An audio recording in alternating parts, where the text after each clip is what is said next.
بسم الله الرحمن الرحيم قال رسول الله صلى الله عليه وسلم ما من مسلم يعود مسلما غدوة إلا صلى عليه 70,000 ملك حتى يصبح وكان له خريف في الجنة أو كما قال عليه الصلاة والسلام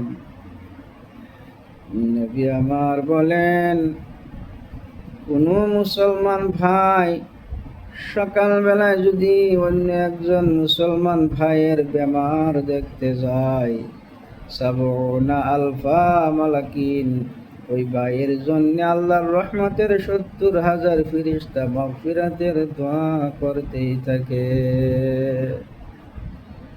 আর যদি সন্ধ্যা সময় বেমারি দেখতে যায়, সকাল পর্যন্ত ওই 70,000 রহমতের ফেরেশতা ওই ভাইয়ের জন্য মাগফিরাতের দোয়া করতেই থাকে। ওয়াকানা লাহু খারিফুন ফিল জান্নাহ, আর ওই ভাইয়ের জন্য জান্নাতের ভিতরে আল্লাহ রাব্বুল আলামিন একটা ফুলের বাগিচা তৈরি করে দিবে। সুবহানাল্লাহ।